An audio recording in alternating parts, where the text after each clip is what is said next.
জনগণ জানলো নবী 10 বছর কোরআন দিয়ে দেশ চালাছে।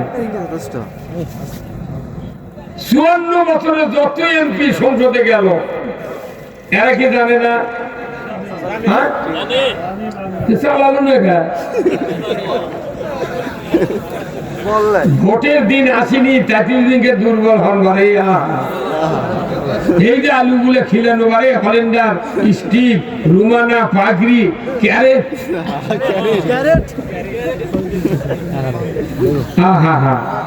এই কথাটা যদি জোরে বলতেন আমার কলজা সাহসে ভরে যেত। না জানি কোন গ্রুপ আপনারা।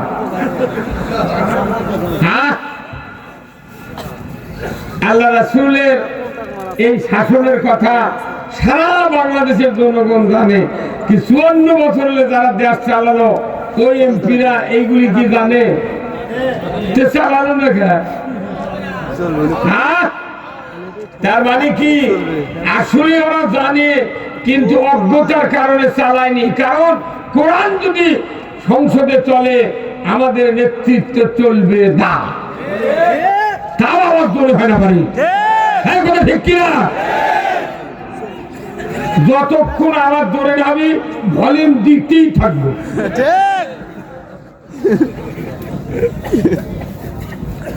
তাহলে জনগণই হলো বেশি জ্ঞানী, আর যারা এমপিগিরি করলে এতদিন এরা হলো অজ্ঞান। তাহলে আপনারা জ্ঞানী বেশি, অজ্ঞান লোক বারবার ভোট দিলেন কেন? তাহলে দোষী নেতারা না জনগণ? এইবার আপনারা কি ওইভাবেই থাকবেন না অন্য পাল্টাবেন? হ্যাঁ কারা কারা পাল্টাবেন? 2 হাত তুলে আল্লাহকে দেখা। লিল্লাহে তাকবীর, নারায়ে তাকবীর। আল কোরআনের আলো, কোরআন হাদিস যেখানে, দুনিয়ার মুসলিম, বাংলার মুসলিম, বগুড়ার মুসলিম, শিবগঞ্জের মুসলিম, দাইমুল্লার মুসলিম, লিল্লাহে তাকবীর।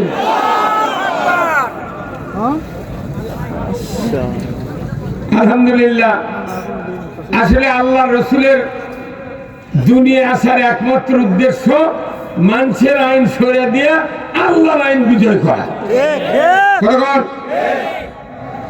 আর বর্তমানে দুনিয়ার যে পরিস্থিতি আছে আল্লাহর আইন সরে দিয়ে মানুষের আইন বাস্তবায়ন।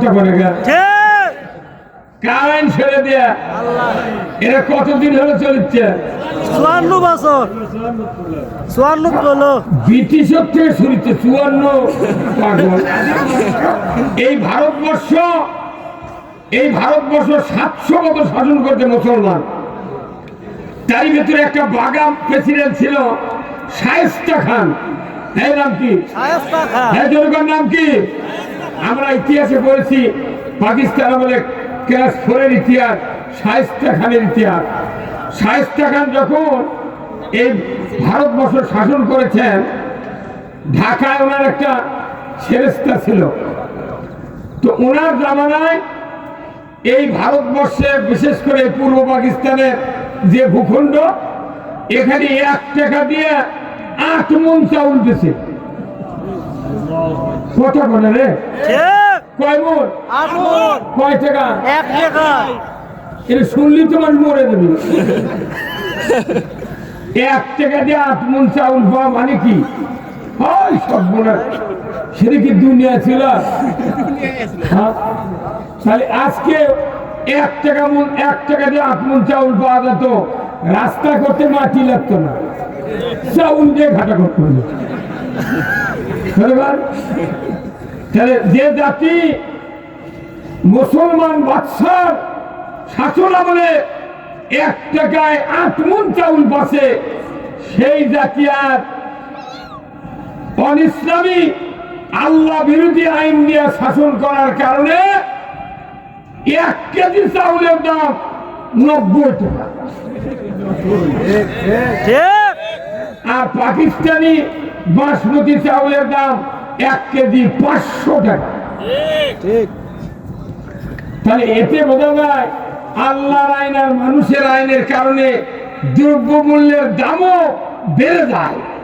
ঠিক কারণ আল্লাহর রহমত বাংলাদেশে নাই, ভারতও নাই, পাকিস্তানে নাই, পৃথিবীর একটা দেশ সেটা হলো আফগানিস্তান ছাড়া কোথাও আল্লাহর বরকত নাই।